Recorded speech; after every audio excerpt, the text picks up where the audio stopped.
Bonjour Jacques, peux-tu nous dire tout de suite pourquoi tu t'es investi comme président d'une association, Nostra Montagne, qui lutte contre l'implantation de l'éolien industriel? À la retraite, je suis venu habiter à la maison natale de mon père, dans une région de moyenne montagne qui était vierge jusqu'alors d'implantation industrielle.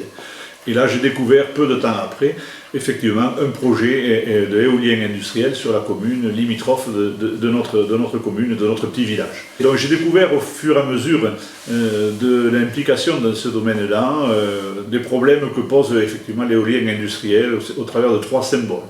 Le symbole de la toute-puissance de l'argent, et plus généralement de la compromission entre le pouvoir politique et les industriels que je qualifierais du vent. Mais aussi le symbole de la démocratie bafouée, tant les citoyens sont tenus à l'écart. Le symbole d'une démarche environnementale qui, au lieu de défendre l'environnement, l'agresse, tant au niveau de la biodiversité, bien entendu, de la faune, de la flore, mais aussi du cadre de vie des habitants. Tu es premier adjoint, élu municipal, investi dans un certain nombre d'instances départementales, mais aussi dans des instances de concertation mises en place par la région. Quel est l'intérêt de cet engagement? Si je me suis investi au niveau municipal, c'est avant tout pour contribuer à l'amélioration du cadre de vie de mes concitoyens.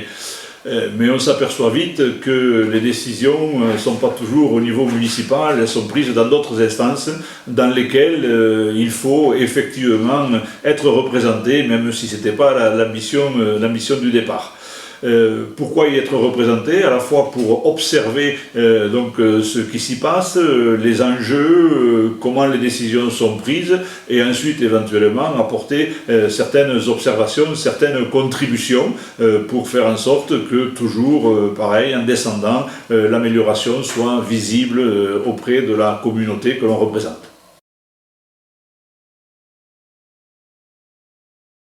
Je participe effectivement à l'Assemblée des territoires et au Parlement de la montagne, des instances de concertation qui ont été mises en place par le Conseil régional, qui devient aujourd'hui une puissance importante dans le développement des territoires.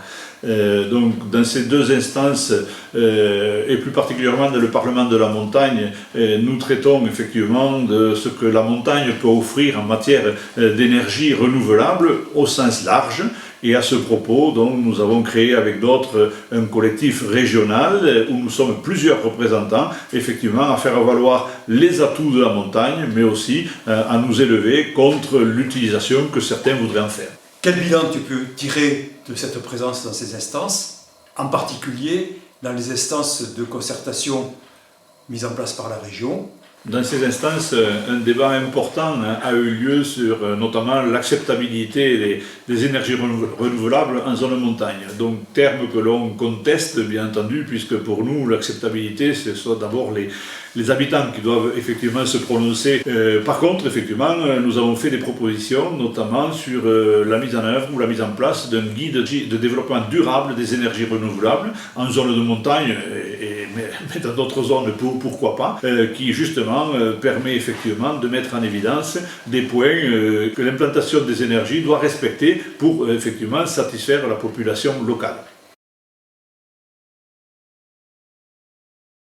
Un point négatif toutefois, c'est que les propositions ne sont pas forcément prises en compte et nous avons un peu de mal à nous faire entendre du conseil régional.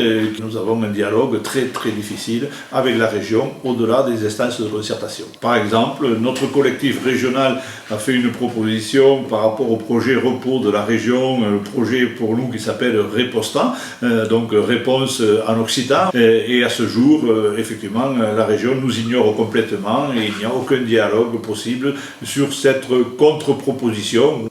Et donc au final, quel bilan tu en tires? Bien, au départ, c'est avec enthousiasme qu'on le fait, mais il arrive vite derrière des frustrations. Alors, il ne faut certainement pas regretter de s'engager, mais aujourd'hui, on s'aperçoit quand même que la prise de décision dans nos départements, dans notre région, dans notre pays, est quand même très compliquée. Et c'est vrai que la part du citoyen ou la place du citoyen pose vraiment question.